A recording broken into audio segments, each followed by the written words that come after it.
Hi everybody, Dana Litwin here again, and welcome back to Tuesday Tips for Leaders of Volunteers. Today, talking about the relationship between human resources and volunteer services, where those practices overlap and where they're on opposite ends of a spectrum. There's a common misconception I found, especially among executive leadership with nonprofit or government agencies or even corporations who are running employee volunteer engagement programs like CSR, that HR and volunteer services are exactly the same. And that's not true at all. There are distinct career paths. There's a few people that have both expertise in volunteer engagement with for example, a CVA or a CAVS certification and a SHRM certification. Those are the associations for volunteer professionals and human resources professionals. So once in a while, there's someone who has expertise in both, but they are two distinct career paths that take different kinds of experience and skills. Both human resources and volunteer engagement professionals should be very familiar with labor laws in the country, state, province where your organization is operating. But HR often has more of a legal enforcement or disclosure obligation than a standard leader of volunteers. I also think of it as two sides of the same people engagement coin. And HR has an inverse goal to volunteer engagement.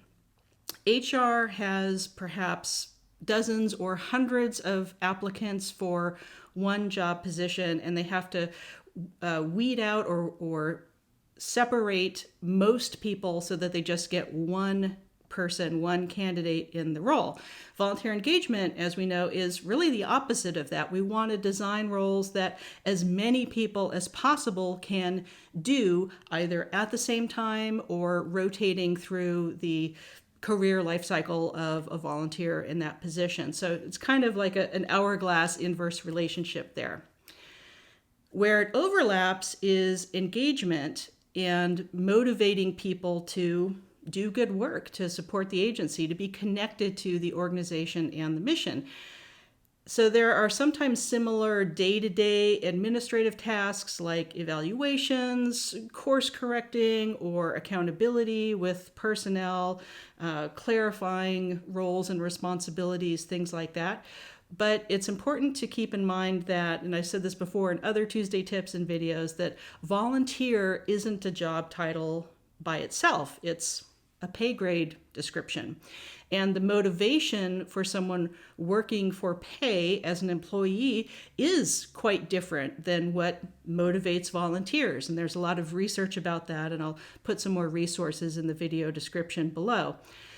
Sometimes volunteer services are housed in or under HR or part of that department in an organization.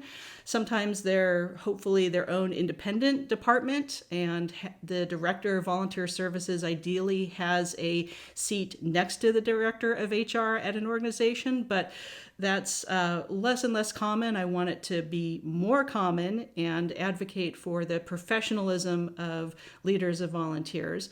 But it also could be that volunteer services is in operations or housed in a completely different area.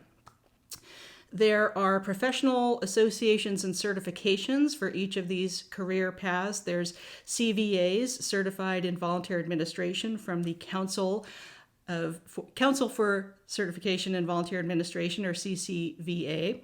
And in the United States, there's also, because we have such a uniquely bizarre and kind of terrible for-profit healthcare system, there is CAVS, a different certification that's specific to leaders of volunteers in healthcare, and that's housed with currently with the Barrel Institute, and I'll link to all of those resources below as well. SHRM, the Society for Human Resource Management or Managers, is the professional association for HR folks. And once in a while, there's someone who has both. What comes to mind for me is my dear friend and colleague, Vixie, who's a past president of Alive. And I think that's a really great balance to have, where you know everything about HR and those specifics, and you know everything about volunteer engagement and how they're different and how they are similar. HR is really there. Ideally, your HR director is a very ethical and fair and kind person, but HR is kind of set up to protect the company at all costs, so they're not necessarily always on the side of employees. Again, in an ideal world, especially someone with a SHRM certificate has that ethical balance, but in practice, HR is really there for liability coverage and kind of keeping people in line. Volunteer engagement professionals, VEPs or CVAs or CAVs, or whether you don't have that certification, of course your work is in support of the goals and mission of the agency, but there's also much more of an advocacy factor, advocating for the volunteers, helping executive leadership understand the value of volunteers since they are an unpaid role.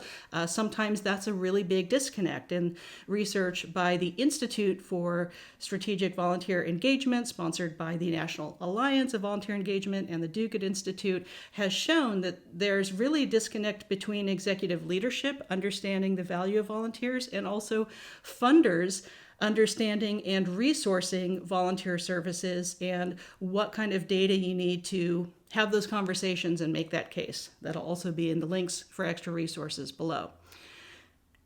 The way that you can think of HR and VEPs overlapping is not just that personal management, but ideally, again, that relationship building. And hopefully both are building trust with the entire team, and someone like Vixie, who I'm just going to keep shouting out as an awesome example of the balance, understands that the entire team, paid and unpaid, full-time and part-time, everyone should be considered as one team working together with different roles and responsibilities being very clear to everybody else.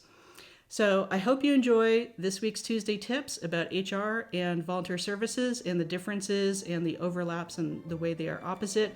If you like this channel, please subscribe, share these videos with your friends, colleagues, and give a little like and hit the little bell alert button to know when I have new videos. Of course, every week on Tuesdays, I have these Tuesday tips, and I'll be getting more into priceless advice interviews and posting more of those later this year. So I hope you have a great week. Take care. We'll see you next time.